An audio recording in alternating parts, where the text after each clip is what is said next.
ഞാൻ ചിത്രം വരയ്ക്കുന്ന വീഡിയോസിനൊക്കെ എല്ലാവരും ഇപ്പം നല്ല രീതിയിൽ പ്രോത്സാഹനമൊക്കെ തരുന്നുണ്ട്. എനിക്കിപ്പോൾ ചിത്രം വരയ്ക്കാനൊക്കെ ഭയങ്കര ഇഷ്ടമാണ് കേട്ടോ.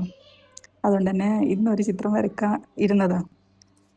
അപ്പോൾ ഉണ്ട് എൻ്റെ കോഴികളിലൊന്ന് അകത്തേക്ക് കയറി വരുന്നു.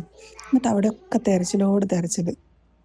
അപ്പോൾ മനസ്സിലായി ഇവള് മുട്ടയിടാനാണ് ഈ തിരയുന്നത്, മുട്ടയിടാനുള്ള സ്ഥലമാണ് തിരയുന്നത്.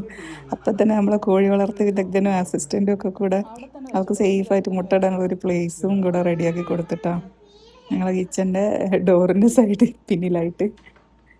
ഞങ്ങൾക്കൊരു ഡൗട്ട് ഉണ്ടായിരുന്നു, ഇവള് മറ്റേ എ സിയിൽ കിടക്കാനുള്ള അടവുമായിട്ട് വന്നതാണോ എന്ന്. എന്തായാലും 1-2 മണിക്കൂർ കഴിഞ്ഞിട്ട് അവളെ പുറത്തിറക്കാമെന്നൊക്കെ വിചാരിച്ച് ഞാനിങ്ങ് പോന്നു. എൻ്റെ ചിത്രം വരെയും തുടങ്ങി. അപ്പോൾ അതിനിടയിൽ അമ്മൂട്ടി വന്നിട്ട് ഏതൊരു ബേർഡ് എഗ്ഗ് ലേ ചെയ്തതോ അത് ഹാച്ച് ചെയ്ത് കുട്ടികൾ വന്നെന്ന് എന്തൊക്കെയോ കഥകൾ പറയുന്നുണ്ട്.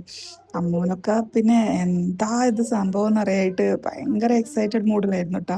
അങ്ങോട്ട് പോകുന്നു ഇങ്ങോട്ട് വരുന്നു ഇതൊക്കെ തന്നെ പരിപാടി. ചിത്രം എന്തായാലും ഉദ്ദേശിച്ച പോലെ ഒന്നും ആയില്ല. അപ്പം പിന്നെ അതവിടെ ഇട്ടിട്ട് ഞാൻ പിന്നെ ഒന്നുകൂടെ ഒന്ന് കോഴീനെ ചെന്ന് നോക്കിയപ്പോൾ വേണ്ടേ അവള് മുട്ടയിട്ടിരിക്കുന്നു. പിന്നെ പറയണോ, എല്ലാവരും ഹാപ്പി. ആമിയും അമ്മും ഒക്കെ പറയുന്നത് എന്താ വെച്ചാൽ ഇതിനെ വിരിയിക്കുക കുട്ടികളെ ഉണ്ടാക്കാന്നൊക്കെ പറയുന്നുണ്ട്. ഹാച്ച് ചെയ്യാൻ വെക്കും അമ്മ എന്നൊക്കെയാണ് പറയുന്നത്.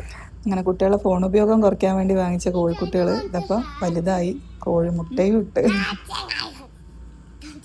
ഹാച്ച് ചെയ്യണം. അതിനെന്താ ചെയ്യേണ്ടത്? ഇതെന്താ ചെയ്യേണ്ടത്?